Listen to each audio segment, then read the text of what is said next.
Hello and welcome, it's Tim from Exotic Ginger. So you have something like this and you don't know what to turn it into. So here's a little guide to turning it into a nice little rockery. So let's get right down to it. So the main thing with a rockery is you want a lot of drainage. So you could have just rubble, chalk, bits of broken pot, all of that type of stuff. But I've chosen chalk because my garden's full of it. Alright, if you do choose chalk, you do need to be careful because obviously there are some alpines that are not suitable for chalk, but that's a very few. So let's get to it. Like I said, we need to get some rocks.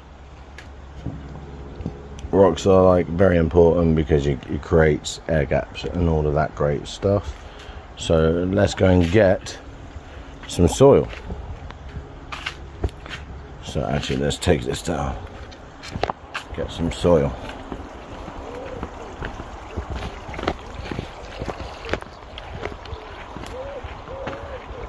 Right, let's just place it down there.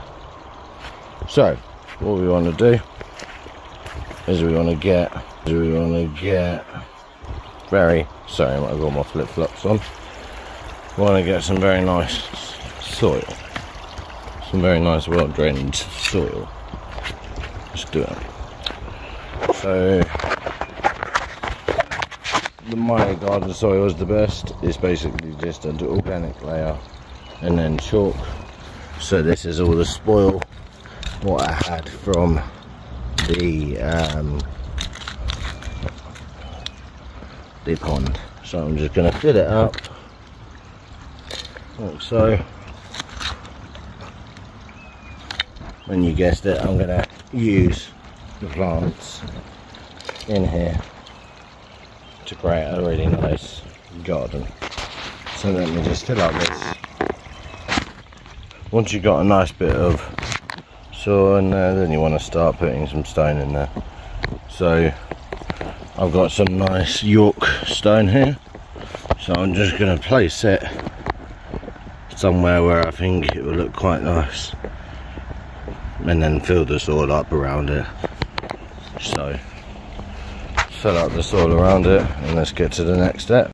Okay, so after you filled up your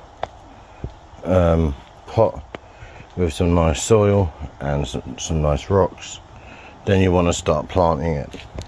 So you want to start planting it with like sempervivums, sedums, anything like that really.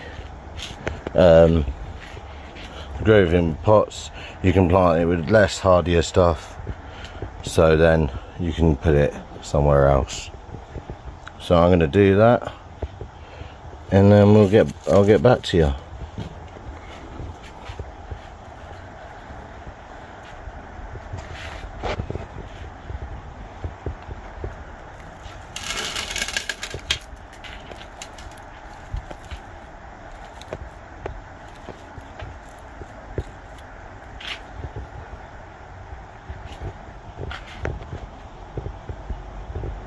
And there it is.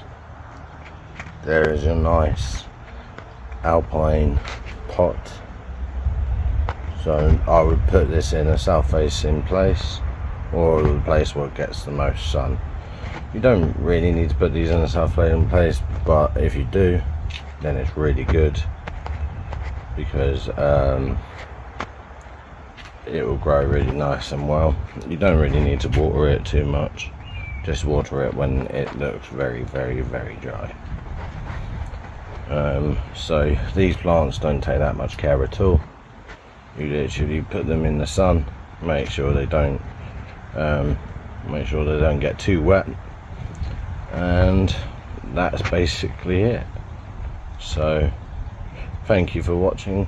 Please subscribe, like and comment and all that great stuff, and I'll see you in the next video.